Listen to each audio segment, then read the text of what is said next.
Hello, this is Mr. Lambert coming at you live from deep within the quarantine zone. And today, we're gonna be talking about physics. What? The first day of school, Mr. Lambert, and you're gonna throw physics at me? Yeah, physics. Big word, right? Something that you probably should learn until high school. Well, no, we'll take that back. You guys have been dealing with physics since the day you were born. Physics is just a fancy term for the science that figures out how things move in the universe. Everything from the largest sets of galaxies in the universe, galaxy clusters, all the way down to you and me, how we interact with each other on the planet we live on, all the way down to the tiniest of the particles that make up the atoms that make up you and me and all those other things. They all move and interact with each other in predictable ways. Physics is the science that seeks to figure out those particular ways, and they actually make it into mathematical equations that can figure out how something's going to work that we haven't even seen yet. Physics is how we figure out everything from how airplanes fly to how black holes work, which we haven't even seen yet. Actually, today, we're going to deal with how airplanes fly.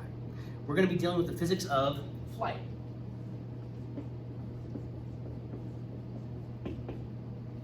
Flight. Cool, right? In front of me, I've got two pieces of paper. Now, I know they look a little bit different, but each of these pieces of paper is exactly the same other than color. They actually weigh the exact same amount. I actually weighed them out just to make sure that the different pigment in the paper didn't make it any different. They're the same thickness, same size sheet of paper before they were, this one was folded up. So these are the exact same other than color. But ladies and gents, what do you think happens if I throw this versus throwing this? Well, yeah, of course, you guys know we're gonna get two totally different reactions. But they're both the same piece of paper, and like I said before, physics can determine how things are gonna act the same way every time. So if I've got the same pieces of paper, how is physics, or how are the forces that govern this universe gonna act on these differently? That's what we're gonna figure out today. Ladies and gents, check it out. Piece of paper, right? Nice and flat, kind of like an airplane wing. Now if I throw this thing, well, it's not gonna go very far. It's just kind of gonna fall to the ground, right? Still going. There it goes to the ground. Now ladies and gents, if I take this guy, pretty amazing. It actually took way less time for that to hit the ground than it did my flat piece of paper. But my paper airplane that I folded up actually flew way further. So ladies and gents, same piece of paper, two totally different results. So we know it's not the paper that's making a difference. So how is physics interacting on their shape? That's what we're going to talk about today. So physics of flight has all to do with the shape of things. And actually there's a very special shape that we're going to learn about today. It's this.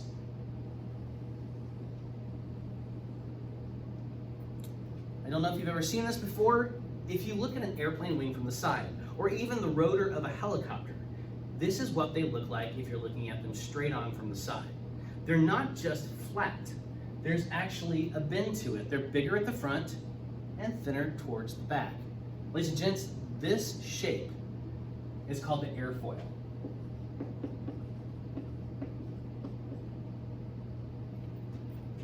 An old scientist named Bernoulli figured this out. He actually figured out a bunch of things that deal with the forces that govern flight.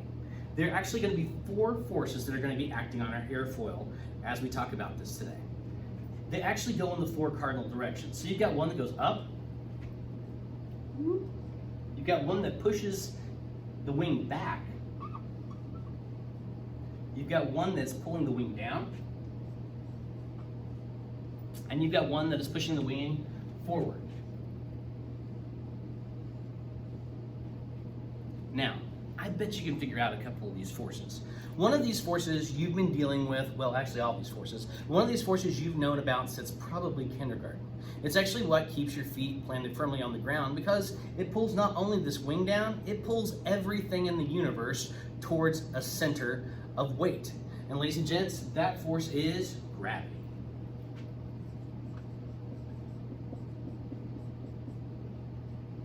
Gravity is the force that pulls things down to a center point of mass. Bigger things always pull the smaller things around them towards them. If we were in outer space floating around, tiny little particles of space debris would be drawn towards us if we were close enough to them, because we would actually be the highest point of gravity. We'd be making a tiny dip in the fabric of space and time, and things would fall into that dip around us. We'll talk about this later when we talk about the planets and stars and other things in our universe. But ladies and gents, gravity is pulling us down. You probably also know the one pushing forward. Think about it. Yell it out at your screen. Pretend I'm Dora the Explorer. You're right. It's thrust. Thrust pushes the airplane forward.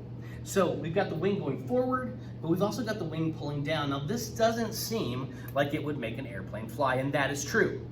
It wouldn't fly. There are two more forces that we haven't covered yet. That's what you're going to figure out as you watch the video that's posted right below here.